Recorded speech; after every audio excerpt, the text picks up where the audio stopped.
마태복음 25장에는 그때 천국은 마치 이와 같다는 시작으로 세 개의 비유가 있습니다. 그래서 이 마태복음은 처음부터 끝까지 The Kingdom of Heaven, 천국에 대한 주요 주제와 비유가 많죠. 예를 들면 마태복음 13장에는 천국은 이와 같다. 그래서 천국의 특성과 성격과 천국의 어떤 중요한 이슈들을 여러 가지 다양한 비유로 우리에게 말씀을 해 주셨어요. 그래서 이 마태복음 13장 또 마태복음 25장 천국의 모습을 보여주는 이 사이에 바로 앞장인 24장에는 유명한 주님이 다시 올 때 이러이러한 일이 있으리라 하는 말씀이 홀 챕터에 기록이 되어 있어요.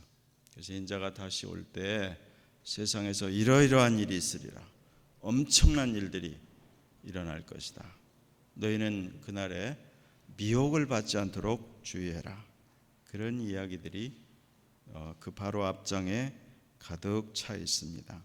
이제 그것을 배경으로 해서 바로 이어지는 말씀이 그때 천국은 그렇게 된다는 것을 기억할 필요가 있습니다. 여러분이 아시는 것처럼 하나님께서 성경 말씀을 통해서 하나님과 그 백성과의 관계를 잘 설명하기 위해서 여러 가지 비유를 하시죠. 아마 제일 대표적인 것은 아버지와 자녀의 관계입니다. 이것은 신구약 성경에 여러 번 나와 있죠. 그 다음에 또 한 가지 유명한 비유가 하나님은 목자, 또 예수님도 목자, 우리는 그의 기르시는 양이다. 그런 표현이 있고, 이제 결정적으로 하나님과 그 백성과의 관계를 구약에서는 남편과 아내로 그리고 신약 성경에서는 신랑과 신부로 그렇게 그리고 있는 것을 볼 수 있어요. 그래서 우리가 지금 읽은 이 마태복음에도 예수님께서 여러 차례 어느 날 바리새인들이 예수님에게 그런 도전을 했습니다. 우리 바리새인들과 세례 요한의 제자들은 자주 금식하고 우리는 일주일에 이틀이나 금식하는데 어째서 선생님과 선생님의 제자들은 도무지 금식을 안 하는 것이요? 이렇게 예수님에게 챌린지를 하니까 예수님이 이렇게 답변하신 때가 있어요. 신랑이 친구와 함께 있을 때 그 친구들이 슬퍼할 수 있겠느냐? 그러나 신랑을 빼앗길 날이 이르리니 그때는 금식하리라. 그래서 예수님 자신을 이미 신랑에다 비유하신 적이 있었죠.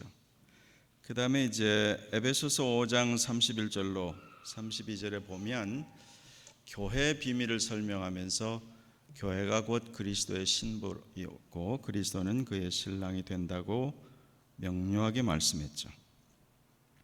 고린도 후서 11장 2 Corinthians 11에 보면 바울이 교회를 향해서 매우 절절한 표현으로 이렇게 말하는 대목이 있습니다. 내가 너희를 정결한 처녀로, 정결한 신부로, 흠없는 신부로 그리스도께 중매하려고 하는도다. 그렇게 말을 하였어요. 그래서 교회는 다시 오시는 신랑 되신 그리스도를 기다리는 신부로 성경이 여러 차례 우리에게 말씀하고 있습니다. 그래서 이제 그런 우리 기본적으로 아는 배경을 가지고 이 유명한 비유를 이미 여러분이 잘 알고 계시겠지만 잠깐 들여다보겠습니다. 우선 여기에 보면 1절서부터 이제 이런 장면이 있어요.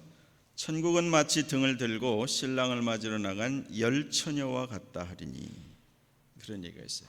그러면 이 열 처녀는 누구냐? 10명의 신부라기보다는 아마 10명의 신부의 들러리, 뭔지 그렇게 생각하는 것이 좋죠. 그래서 여러분 이제 비유를 이렇게 또 말씀에 반응을 하는 아기가 있으니까 여러분 이제 비유를 읽을 때 예수님께서 이 비유는 지어낸 이야기가 아니라 그때 당시의 전통적인 유대인의 결혼 모습을 그대로, 다시 말하면 이 비유를 듣는 모든 사람이 친숙하게 알고 있는 그런 상황을 항상 말씀하셨죠. 설명이 필요 없이 바로 그 얘기를 하면 모든 사람이 듣는 사람이 그림을 마음속에 떠올릴 수 있는 그런 장면들이에요. 그래서 이제 우리가 그럼 전통적인 주이시 웨딩 세레모니는 어떤 것이냐 하면 여러분이 마음속에 혹시 요한복음 2장을 기억할지 모르겠어요. 요한복음 2장에 보면 가나의 혼인잔치에 가나와 예수님이 사시던 나사렛과는 여기서 이렇게 저리 멀리 내려다 보이는 조금 더 낮은 아랫 산동네입니다. 그래서 예수님도 또 예수님의 모친 마리아도 그의 제자들도 다 같이 결혼식에 초대를 받았다고, 요즘으로 말하면 인비테이션 카드를 받고 결혼식에 참여한 그런 이야기가 거기에 나오죠. 그건 다 실제적으로 있었던 이야기입니다. 그럼 유대인들의 결혼 잔치는 예전에, 그러니까 성경이 기록될 때쯤 보통 짧아도 며칠, 일주일, 또 더 풍족한 집안은 더 오랫동안 한 것으로 그렇게 기록이 되어 있습니다. 그러면 이 며칠 동안 뭐 하냐면 결혼하는 양가 또 그 가까운 모든 사람들이 모여서 그 결혼을 기뻐하고 감사하면서 계속 잔치를 하는 거죠. 즐거운 시간이죠. 옛날에는 템포가 늦게 가니까 아침마다 출근할 필요도 없고, 아마 요즘처럼 팬데믹 때문에 출근 안 해도 되고 집에 다 있어서 그랬는지 많이 모여서 이렇게 잔치를 했어요. 그러면 이게 신랑이 등장하는 장면은 이 여러 날 하는 결혼 잔치의 클라이막스고 최종 중요한 순서가 되죠. 그리고 이 결혼식은 전통적으로 저녁부터 한밤중에 거행을 했습니다. 그래서 지금도 전통을 따르는 유대인들은 저녁에 결혼식을 많이 하게 되죠. 자, 그런데 이제 여기서 우리가 이해해야 될 한 가지 중요한 사실이 있는데, 하나님께서 유대인의 풍습 가운데 중요한 진리들을 많이 이렇게 숨겨 놓으셨어요. 담아 놓으셨어요. 이제 그 중에 하나 신비한 것이, 유대인의 결혼식에서는 신랑이 그 등장하는 그 대개 일주일 정도 결혼 잔치를 한다고 할 때 대략 마지막 부분에 한다는 것은 어느 정도 전통적으로 정해져 있지만, 어느 날 어느 시간에 신랑이 등장하는가 하는 것은 절대적으로 신랑 아버지의 권한이었어요. 그렇게 얘기하면 여러분 좀 아실 거예요. 예수님께서 그 날과 그때는 아들도 모르고 천사도 모르고 아버지만 아시느니라. 사도행전 1장에 이렇게 얘기하시는데, 그것은 유대인의 이 전통 결혼 잔치를 빌어서 성경의 무대가 되는 이제 신랑이 등장하는 그 시간을 아버지만 알도록 풍습 가운데 했다는 것은 대단히 놀라운 하나님의 섭리가 있다는 것을 알게 되죠. 그래서 그 배경이 이 스토리에 깔려 있는 겁니다. 그러니까 어느 때 올지 아무도 몰라요. 그러니까 이 신랑이 등장하는 그 시간이 무한정 길지는 않지만 그때 그 시간을 항상 깨어서 기다리고 있도록 해놓은 장치가 여기에 있는 거죠. 그래서 이 10명의 처녀는 요즘 말로 말하면 bridesmaids라고 할 수 있겠죠. 제가 어제 저녁에 어떤 결혼식 리셉션에 가 앉아 있었는데, 사실은 지난 3월 마지막 주에 제가 주례한 그 결혼식이 팬데믹으로 제대로 리셉션을 할 수가 없어서 6개월 만에 어저께 이제 하게 됐어요. 근데 어제 보니까 그날은 이제 인원이 절대적으로 제한돼서 50명만 결혼식을 하게 되었기 때문에 들러리가 무려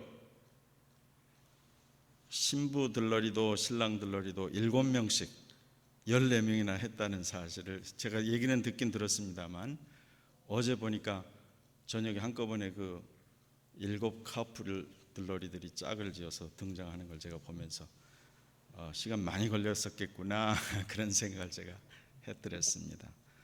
어저께 같은 경우는 뭐 요즘에 현대식으로 흉내를 내서 그렇게 하는 것이지만, 오리지널 결혼 잔치에서 이 들러리들이 이 브라이드메이드라고 생각할 수 있는 10처녀들이 성경에서 이제 빨리 스토리를 진행하기 위해서 다 같이 결혼식에 초대돼서 가는데, 그 다음에 이제 2절에 이렇게 이야기하죠. 5은 미련하고 5은 슬기 있다.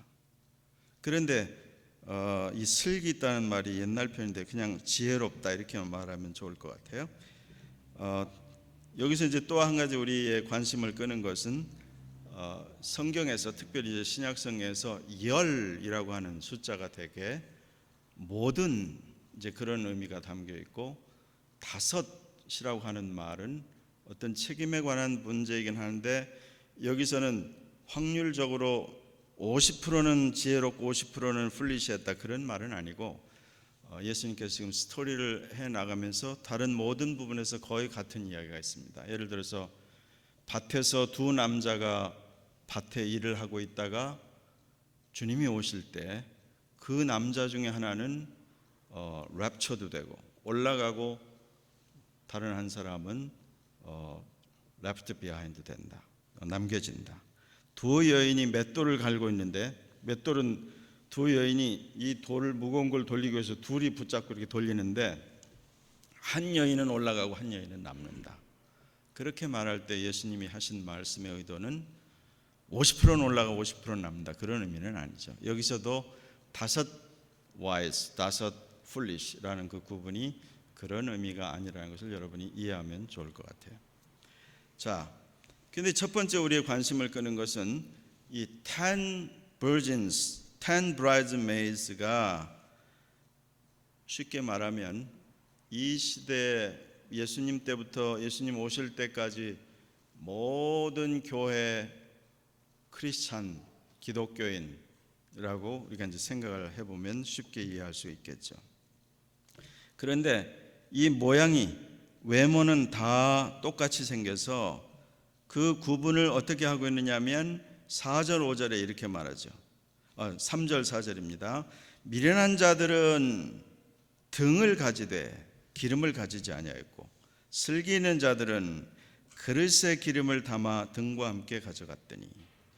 그러니까 요즘 같으면 다 후레쉬를 들었겠지만 옛날에 등이라는 것이 2000년 전에 보잘것없는 작은 토기로 만든 작은 등잔입니다.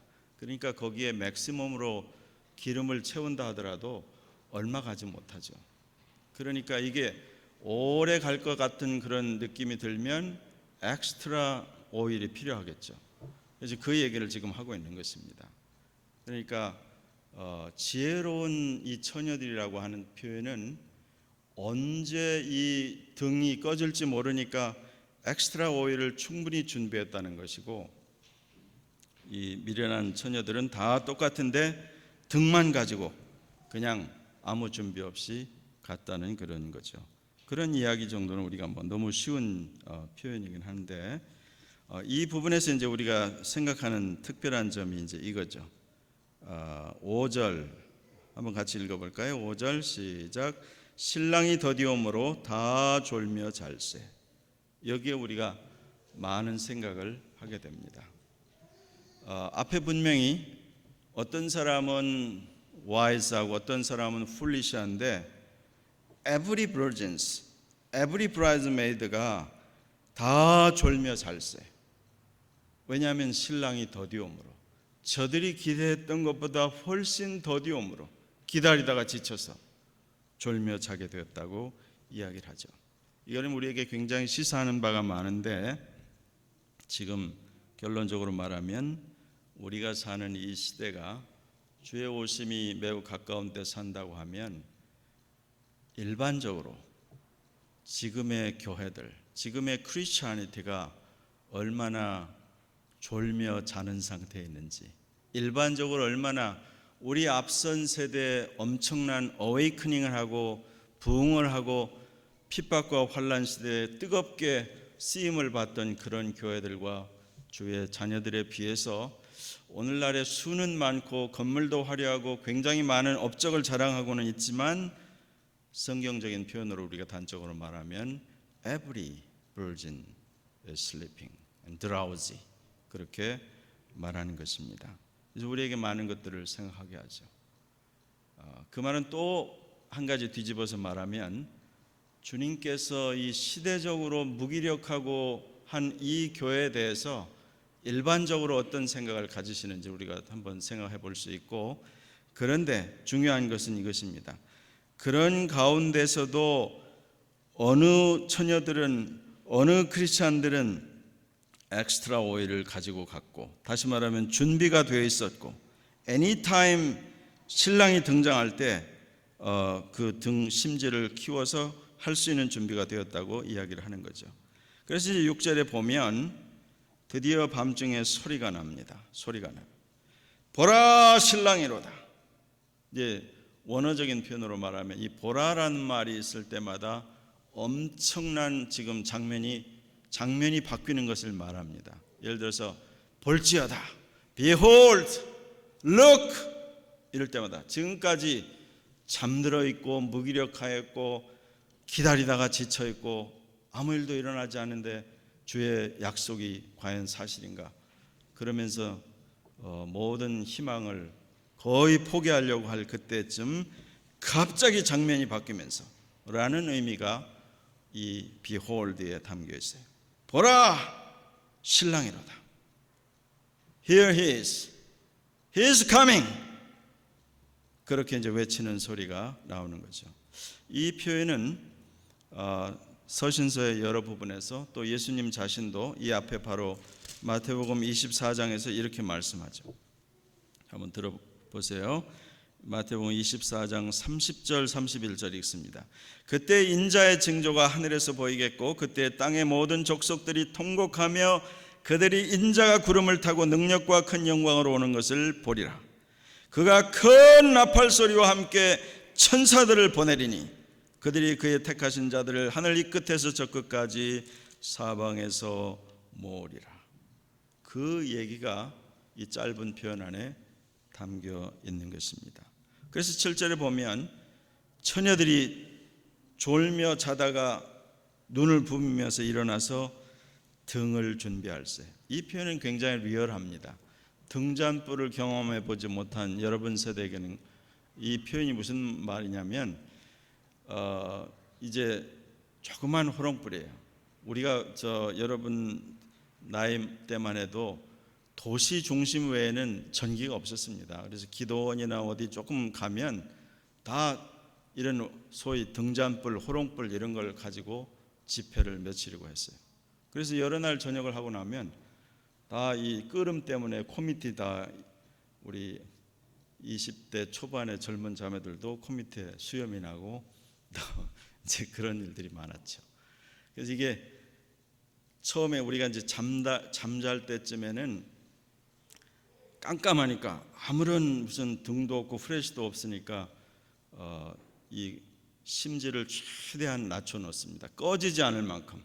그러면 이 심지 위기라고 하는 그것이 이미 불타가지고 외가 까맣게 된 것이 이렇게 있어서 불끄름이 많으면 아주 불꽃도 요란하고 깨끗하지 않죠.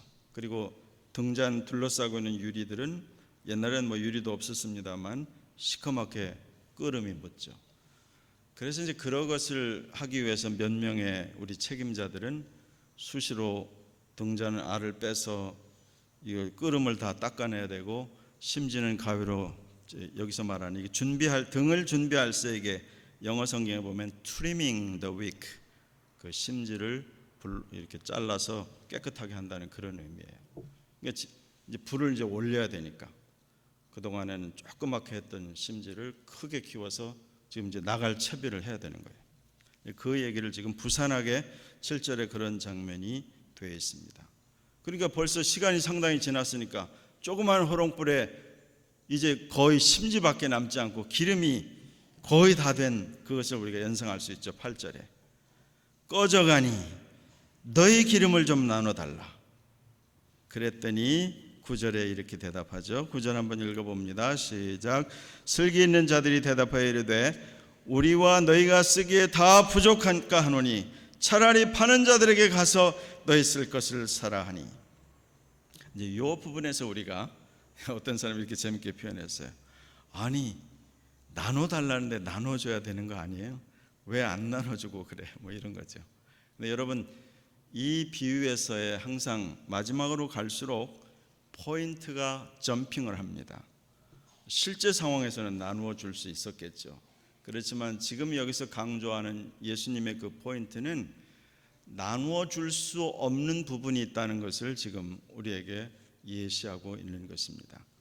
실제 스토리를 해나가면서, 그래서 차라리 파는 자들에게 가서 너희 쓸 것을 사라. 그렇지만 중요한 것은 10절 또 읽어봅니다. 시작. 그들이 살아간 사이에 신랑이 오므로 준비하였던 자들은 함께 혼인잔치에 들어가고 문은 닫힌지라. 이제 모든 스토리가 결론으로 이제 치닫고 있습니다. 이 10절에서 제일 중요한 표현은 마지막에 있는 이 한국 단어로 6글자예요. 문은 닫힌지라. The door was shut. 더 실감나게. The door was shut down. 문은 닫힌지라. 여러분, 이 표현이 얼마나 강한 액센트로 기록됐는지를 여러분이 생각을 해본다면 제일 처음 나오는 장면은 창세기 7장입니다. 여러분, 창세기 7장 제네시스 챕터 6에서 9까지는 노아의 홍수에 관한 이야기가 있죠. 그래서 챕터 7, 16 세컨드 파트를 소개합니다. 여호와께서 그를 들여보내고 문을 닫으시니라. 이렇게 되어 있어요. 모든 동물의 암수를 노아에게 나오게 해서 그것들이 다 노아의 지시를 따라 방주 안에 다 들어갔을 때 그와 그의 아들들과 세 며느리가 함께 들어갔을 때 God shut the door. 문을 닫으시니라. 수많은 다른 사람들에게 교회에서 내려오는 많은 전승은 그가 100년 이상을 방주를 지으면서 한 번도 저들이 본 적이 없는 비라는 것들을 이야기하면서 그 비가 내리고 땅에 홍수가 나서 이 세상이 멸망과 심판을 당하리라고 외쳤음에도 많은 사람들이 그것을 듣지 않고 그 모든 기회를 잃어버린 뒤에 Once the door shut down, no one can open it. 한 번 문이 닫히면 아무도 그 문을 열 수 없다. 이게 성경이 계속 일관되게 말하는 것입니다. 여러분, 그래서 지금 우리가 이사야서를 공부한 데서도 그 얘기가 나왔죠. 문을 닫으면 열 자가 없다. 이 말이 다시 요한계시록에 또 등장하죠. 문을 닫으면 열 자가 없고 열면 닫을 자가 없다. 이 표현은 성경 전체에서 하나님께서 구원의 문이라는 것, the door for salvation, 하나님께서 기회를 만 사람에게 오픈하고 있을 때, 일반적으로 모든 사람에게 오픈하고 있을 때, 그때가 the time of grace, 은혜의 시간이에요. 은혜의 때. 이것은 무한정 영원한 것이 아니고 아침이 되고 저녁이 되고 한 달이 빨리 지나가고 우리의 시간들도 빨리 이렇게 지나가듯이 어느 때인가 끝이 있다는 사실을 우리가 머리로는 알지만 막상 그 시간이 되면 준비를 못한 거예요. 준비를 못해요. 그래서 여기 그 얘기를 지금 우리에게 강조를 하고 있는 겁니다. 비유는 너무나 단순하고 쉽기 때문에 그 부분을 우리가 이제 생각을 해야 되는데 11절에 보면 그 후에 남은 처녀들, 즉 앞에서 이야기하는 미련한 처녀들이죠. 준비하지 않은 처녀들이죠. 그 처녀들이 와서 이르되 주여 주여 우리에게 열어주소서. 이 표현을 어디서 많이 들어보지 않았어요? 여러분, 성경이 지금 이제 이 비유의 핵심적인 가르침이 점핑해서 결론 부분으로 지금 도달을 하는 것입니다. 주여 주여 우리에게 열어주소서. 그렇게 말한 대목이 이 복음서에 여러 차례 등장하죠. 아마 여러분이 제일 잘 아는 표현은 산상수훈이 끝나고 마지막 부분인 마태복음 7장 21절로 23절에 이런 표현 한번 들어보세요. 그냥 영어로만 제가 읽을게요. Not everyone who says to me, Lord, Lord, will enter the kingdom of heaven, but only the one who does the will of my Father who is in heaven. Many will say to me on that day, Lord, Lord, did we not prophesy in your name? And in your name drive out demons, and in your name perform many miracles. Then I will tell them plainly, I never knew you. Away from me, you evildoers. 나는 너를 결코 안 적이 없다.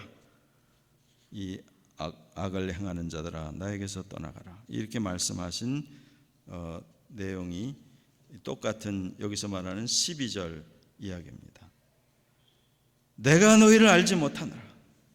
여러분 읽은 김에 거의 같은 내용이 누가복음에 있어서 이건 한글로만 제가 읽어볼게요. 누가복음 13장 23절로 27절입니다. 혹이 여짜오되 주여 구원을 얻는 자가 적으니까 저에게 이르시되 좁은 문으로 들어가기를 힘쓰라. 내가 너희에게 이르노니 들어가기를 구하여도 못하는 자가 많으리라. 집주인이 일어나 문을 한 번 닫은 후에 너희가 밖에 서서 문을 두드리며 주여 열어주소서 하면 저가 대답하여 가로되 나는 너희가 어디로서 온 자인지 알지 못하노라 하리라. 그때 너희가 말하되 우리는 주 앞에서 먹고 마셨으며 주님은 또한 우리 길거리에서 가르치셨나이다 하나 저가 너희에게 일러 가로되 나는 너희가 어디로서 왔는지 알지 못하노라. I don't know you or where you come from. 행악하는 모든 자들아 나를 떠나가라 하리라. 거의 똑같은 말씀이죠. 신랑과 신부, 집주인과 친구, 또 산상서훈이 끝날 때 하는 모든 말씀입니다. 그래서 이 비유의 결론 또 가르치고는 하는 그 주제는 너무나 분명하죠. 예수님 당시부터 지금까지 이 시대에 많은 사람들이 살고 있고 특별히 마지막 날에 외모로는 아무런 차이가 없어요. 똑같이 결혼식에 초대를 받았고 똑같이 등을 들고 있었고 똑같이 다 신랑이 너무나 더디 오니까 다 졸며 자고 거기까지 아무런 차이가 없죠. 그래서 이 말을 어떤 분이 이렇게 표현하기를 마지막 날에 크리스찬처럼 보이고 크리스찬들과 교제하고 심지어 자기들이 크리스찬이라고 생각하는 많은 사람들이 주님이 오실 때 maybe they would be left behind. 이렇게 아주 쇼킹한 이야기를 전해주기도 합니다. 이건 우리가 그런 생각하면 굉장히 두려운 생각이 들기도 하죠. 여러분 주님께서 이 어리석은 자들에게 한 말 다시 한번 12절에 보면 대답하여 이르되 진실로 너희에게 이르노니 내가 너희를 알지 못하노라. 너 어디로부터 오는지 내가 모르겠다. I tell you the truth. I don't know you. 이렇게 말씀하신다면 너무나 우리가 기가 막히지 않겠어요? 그러니까 그런 일이 없으려면 결국 이제 포인트는 이것입니다. What is the point of this parable? 제일 중요한 것은 쉽게 말하면 be ready. Get ready. Get ready as much as you can while you have still your chances before the door will be shut down. 그런 얘기죠. 문이 닫히기 전에 기회가 아직 있을 때. 그러면 이제 아주 결정적인 것은 그러면 여기서 말하는 기름이라는 게 도대체 뭐냐? What does it mean? Oil. 이 oil은 성경에서 일반적으로 항상 the Spirit of God, 하나님의 영에 대해서 이야기를 합니다. 물론 당연히 하나님의 영이죠. 하나님의 영은 예수 그리스도를 진실히 고백하고 믿는 순간 예수님이 우리 안에 들어오신다는 말이 바로 그의 스피릿이 우리 안에 거하신다는 말이죠. 아까 제가 이제 소개를 하긴 했습니다. Revelation 3:20에 예수님께서 Behold, I stand at the door and knock. Anyone who hears my voice, open his door or her door, and I will come into him or her and dine with her, dine with him. 그렇게 이야기하죠. 그때 주님께서 내가 내 안에 들어가겠고 라고 말할 때 우리가 진실로 신앙을 고백한 사람들에게는 그의 영이신 Spirit of God이 우리 안에 거하신다. 그래서 이제 한국에서 늘 성령의 내주, The Spirit of God dwells within. 믿는 자 안에 거하신다. 믿는 자의 삶을 이끌어 가실 뿐 아니라 믿는 자 안에 거하시는 이 기름이 떨어지지 않게 해야 되는 거죠. 그러려면 항상 fill up. 여러분 운전을 하다가 가스 탱크가 보통 웬만한 소형차들은 맥시멈으로 넣으면 한 60리터에서 조금 큰 차들은 70리터 이렇게 되는데, 그래서 우리가 요즘 가스값도 비싼데 계산을 하죠. 내가 얼마나 카운트하면 얼마나 갈 수 있나, 머릿속에 계산이 저절로 되는 것처럼 아무리 차가 좋아도, 물론 이제 전기차가 나와서 또 다른 이슈지만 기름이 떨어진 차는 소용이 없잖아요. 가지 않잖아요. 그것처럼 우리가 아무리 좋은 외형적인 많은 조건과 역사와 배경과 커넥션 이런 게 있어도 그 삶 안에 기름이 떨어진 차와 같이 되지 마라. Am I? 그래서 가끔 생각할 때, 여러분 운전을 하다 보면, 제가 예전에 그런 적이 있어요. 조그만 차를 몰고 다닐 때 한번 우리 애들 데리고, 우리 한길이가 아주 그레이드 아마 1이나 2밖에 안 됐을 때 같은데, 아주 어렸을 때인데, 우리가 이제 이사를 간 데서 옛날 살던 곳에 학교를 몇 달 동안 차로 데려다 주고 있었어요. 근데 제가 타고 다니던 그 차가 계기판이 고장이 나가지고 좀 다녔는데 차 기름이 줄어들지 않네, 신비한데, 그러면서 다니다가 애들 몰고 가는 시간에 길 한가운데서 서버렸어요. 그래서 그때 굉장히 당황했던 그런 기억이 납니다. 여러분, 우리 인생에 특별히 heavenly pilgrimage, 천국을 향해서 가는 믿음의 걸음을 걷는데 항상 계기판이 클리어해야 돼요. 기름이 떨어졌는지. 요새 이제 여러분이 저한테 이제 가민이라는 이 손목시계를 해줬는데, 저같이 그냥 만보기만 있어도 충분한 사람한테 너무 자세한 정보가 있어서 가끔 한번 차고 잤더니 너무 정보가 많아서 제가 잘 때 풀어놓고 자야 되겠다. 왜 그러냐면 바디 배터리가 지금 어느 상태인지를 이 안에서 보여주는 거예요. 바디 배터리가, 내 바디의 건전지가 어느 정도인지를 이 시계가 다 보여주니까 내가 이거 믿고 있다가 안 되겠다고 풀어놨는데, 마치 그와 똑같이 우리의 신앙의 걸음, 인생의 걸음에서 우리가 하나님의 말씀을 읽고 기도하는 것은 내 좌표가 어디 있는지를 늘 돌아보게 하는 역할을 합니다.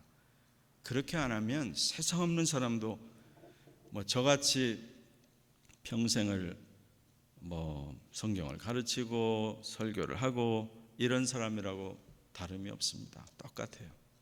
내가 하나님 말씀을 충분히 먹고 기도로 깨어있지 않으면 기름 떨어진 등잔 같고 기름 떨어진 차와 같아서 벌써 소리가 다르고 표정이 달라지죠. 그러니까 이 부분에 대해서 우리는 겸손하게 하나님의 은혜를 구할 수밖에 없는 거죠.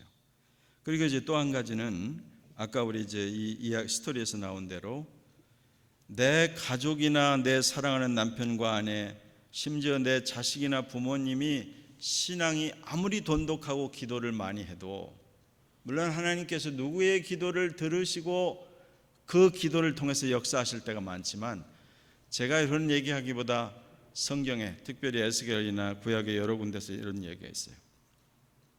세상이 다 악하고 특별히 유대인들이 하나님의 징계를 받을 수밖에 없는 악한 그런 날에 주님께서 선지자들에게 말씀하시죠. 야, 여기에 욥이나 다니엘이 있다고 하자. 그러면 욥이나 다니엘은 자기들의 의로움으로 자기들만 구원을 받겠지만 너희는 안 된다. 그런 얘기를 성경에서 하셨어요. 그 말은 여기서 어떤 것은 빌릴 수 없는 게 있습니다.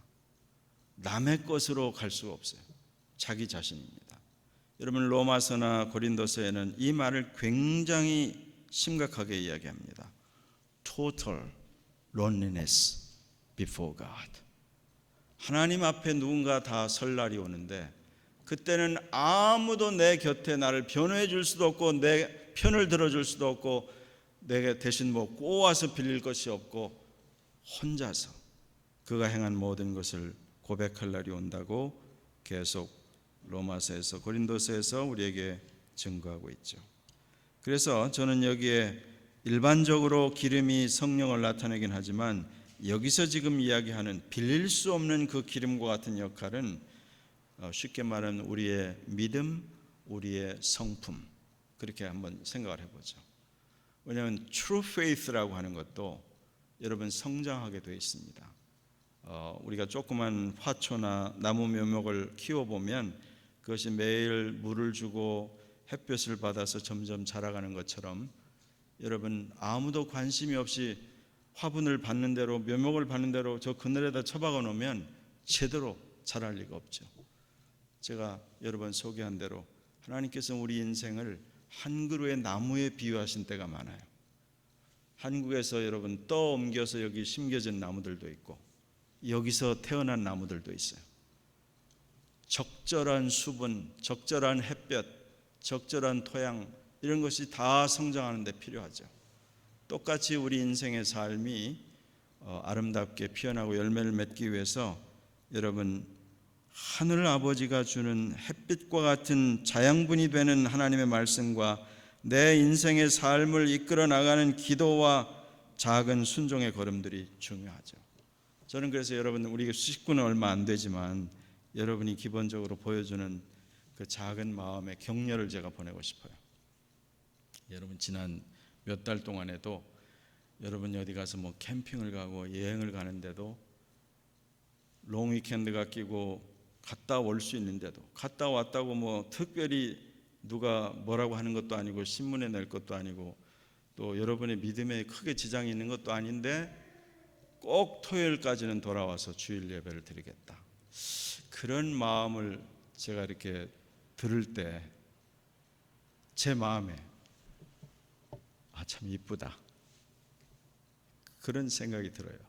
근데 만일 저에게 그런 생각이 든다면 하늘 아버지께서 여러분을 보실 때 귀하게 보시지 않겠는가? 저는 그렇게 생각을 합니다.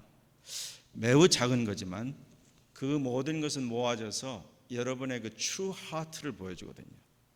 하나님은 어떤 분인가? 아까 우리 마지막으로 부른 영어 노래 엄청난 가사들 뭐 80 different 8 billion different ways 왜 갑자기 8 billion인가 했더니 지금 인구가 8 billion인가 보다 뭐 그런 생각부터 엄청난 그 가사들의 노래가 아니더라도 우리 안에 살아계신 하나님 그리고 이 말씀은 거짓이 아니고 진리고 사실이며 반드시 그분이 약속한 대로 오신다고 하는 것에 대한 내가 믿음을 가졌기 때문에 인생에서 크고 엄청난 일은 아니고 작은 일들인데 그 마음가짐을 전능하신 하나님께서 보시는 거거든요. 그래서 저에게 뭘 어떻게 해달라는 게 아니라 여러분이 하나님의 말씀에 대해서 true, serious, intention 가지고 대하고 있나 그건 주님을 향한 여러분의 마음입니다. 그리고 여러분이 어떤 결정을 할 때 이것이 주님을 기쁘시게 할까? 한 번 더 생각을 해보는 그런 마음과 그런 태도를 여러분이 가졌을 때 그것이 바로 여러분의 신앙의 등잔에다가 기름을 채우는 일이라고 저는 믿습니다. 그래서 계속 그런 기름을 채우시기를 바랍니다. 그래서 환난과 어려움이 올 때 여러분이 넉넉히 이길 수 있는 엑스트라 오일이 있는 사람이 되는 거죠. 이건 절대 다른 사람과 쉐어할 수 없죠. 한 가지 더는 갈라디아서 5:22-23에 있는 바로 the spirit, the fruit of the spirit 이렇게 나오는 9가지 품성이 있죠. 제가 여러 번 얘기했습니다. 9가지나 되는 different fruit을 이야기하면서 성경은 굳이 singular form으로 the fruit of the spirit 이렇게 말하는 특별한 이유가 있죠. 모두 다 우리 안에 거하시는 성령의 열매이기 때문에 사랑부터 절제까지 이어지는 그런 성품이 빌딩업 되는 거죠. 우리는 다 문제가 많은 인생이었고 지금도 다 문제가 해결된 건 아니죠. 여전히 하나님의 영이 우리를 수선 중이죠. 그런데 그 하나님의 은혜 가운데서 우리가 조금씩 고쳐지고 열매를 드러내고 하는 그런 것들이 바로 우리 안에 등잔에 기름을 채워가는 일입니다. 이제 끝으로 한 가지입니다. 제일 마지막 절에 이렇게 얘기하셨어요. 13절 같이 읽어봅니다. 시작. 그런즉 깨어 있으라. 너희는 그 날과 그 때를 알지 못하느니라. 미리 때를 알려주시면 마음껏 좀 시간을 가지다가 라스트 미닛에 회개도 하고 라스트 미닛에 왕창 헌신도 하고 이렇게 하면 참 좋을 것 같은데 하나님께 너무 지혜로우셔서 우리에게 그렇게 하시지 않고 항상 깨어있으라고 하니까 때로 이렇게 지칠 때가 있는 거죠. 자, 그런데 성경은 우리에게 뭐라고 이야기했느냐? 오늘 이 비유가 가지고 있는 특성, 제가 그래서 굳이 제목에 Prepare your oil like the wise ones, wise ones and foolish ones. 그러면 성경이 뭐라고 얘기하는지 한번 제가 세 군데만 소개하고 마치려고 하는데, 마지막 때에 관한 계시를 이야기하고 나서 그 끝부분을 항상 동일하게 마칩니다. Wise ones, foolish ones. 한번 들어보세요. 다니엘 12장 9절로 10절. 다니엘의 그 엄청난 계시와 예언과 그것이 다 이제 정리가 된 뒤에 9절 10절 이렇게 말했습니다. 그가 가로되, 천사입니다. 다니엘아 갈지어다. 대저 이 말은 마지막 때까지 간수하고 봉함할 것임이니라. 많은 사람이 연단을 받아 스스로 정결케 하며 희게 할 것이나 악한 사람은 악을 행하리니 악한 자는 아무도 깨닫지 못하되 오직 지혜 있는 자는 깨달으리라. None of the wicked will understand, but those who are wise will understand. 바로 이 점입니다. 여러분, 이 foolish와 wise가 무슨 IQ나 무슨 에듀케이션의 무슨 커리어나 그런 이 아니라는 걸 여러분 잘 아시죠? 이 하나님의 말씀이 떨어질 때 이 말씀이 가슴에 와 닿고 intentionally 기름을 준비해야 되는구나. 이제 내 인생의 계기판을 봐야 하는 그런 때구나라고 생각하고 벌어지는 모든 일에 대해서 understand 하려고 할 때 우리에게 없는 하늘의 지혜가 내려오기 시작을 하는 거죠. 호세아서 마지막 절입니다. 호세아 14:9. Who is wise? Let them realize these things. Who is discerning? Let them understand. The ways of the Lord are right. The righteous walk in them, but the rebellious stumble in them. 누가 지혜가 있어 이런 일을 깨달으며 누가 총명이 있어 이런 일을 알겠느냐? 여호와의 말씀은 정직하니 의인은 그 길로 다니거니와 그러나 죄인은 그 길에 걸려 넘어지리라. 마지막으로 성경의 제일 마지막 부분 Revelation 22:10-11. 또 내게 말하되 이 두루마리의 예언의 말씀을 seal하지 마라. 인봉하지 마라. 때가 가까우니라. 불의를 하는 자는 그대로 불의를 행하고 더러운 자는 그대로 더럽고 의로운 자는 그대로 의를 행하고 거룩한 자는 그대로 거룩되게 해라. 여러분, 마지막 때 결국은 godly, ungodly로 판결이 날 겁니다. 이 성경이 계속 말하는 거예요. 지금 이 시대의 특성은 ungodly로 무한정 내려가는 때입니다. 모든 것이 전부 다 마치 급속도로 스피드업 돼가지고 폭포에 떨어지기 직전까지 가 있어요. 모든 것이 떨어질 일만 남았어요. 그리고 그 모든 특성은 ungodliness, no God, 하나님을 무시하고 인정하지 않고 다 제 마음대로 in my way, in my own interest, my 취향, 내 스타일. 이 노래를 인류가 그동안 수없이 많이 불러왔어요. Let them do it, whatever they want. 그러나 믿음 있는 자는 믿음으로, 그러나 지혜롭게 깨달으려고 하는 자는 하나님의 말씀과 이 벌어지는 모든 일 향해서 귀를 열고 내 마음의 귀를 열고 내 믿음의 눈을 열어서 벌어지고 있는 이 일에 대해서 보려고 할 것이다. 보려고 하면 하나님께서 보여주실 것이고 깨닫게 할 것이다. 가들리 하게 산다고 하는 것은 하나님의 뜻대로 살려고 애를 써보는 것입니다. 여러분, 지난 여름 동안 우리가 캠핑도 가고 농장에서 수영회도 하고 캠핑 갈 땐 캠핑의 도구를 여러분이 준비했듯이 우리 애들이 이제 학교 갔다 온 지 일주일 됐습니다만 back to school, 그래서 여러분이 학교 갈 애들 가방도 준비하고 물건도 준비하듯이 back to heaven, 주님이 다시 오실 때 what kind of stuff I must prepare. Be prepared, get ready, 그 말씀을 하늘로부터 받으시기를 바랍니다. 기도하겠어요. 한번 우리 나눈 말씀을 기억하면서 잠시 기도하겠습니다. 우리가 사는 이 때는 많은 사람이 동일하게 말한 것처럼 휴먼 히스토리에서 한 번도 경험해보지 못한 엄청난 너무나 파워풀한 그런 다크니스가 그리고 어택이 그리고 포비아가 몰려치는 그런 시대입니다.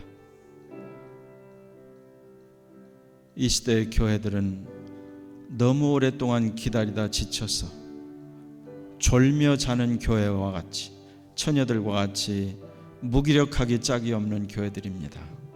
아버지여, 그렇다고 우리도 무기력에 빠져 있지 않게 하시고 우리 인생의 등잔, 신앙의 등잔에 기름을 준비하는 저희가 되기를 원합니다. 거룩한 진리의 말씀과 이 말씀대로 살아보고자 하는 몸부림과 그리고 작은 일에도 하나님을 바라보며 주님을 기쁘시게 하고자 하는 그런 작은 소원을 해보는, 그리고 노력해보는 그런 몸짓을 통해서 우리 신앙과 인생의 등잔에 기름을 많이 채워넣는, 어느 때 주님이 오셔도 부끄럽지 않고 어느 때 보라 신랑이로다 외침을, 나팔 소리를 들을 때에도 두려울 필요가 없는 믿음의 걸음을 다 걷게 해주시기를 간절히 소원하며 우리 주 예수 그리스도의 존귀하신 이름으로 기도하였습니다.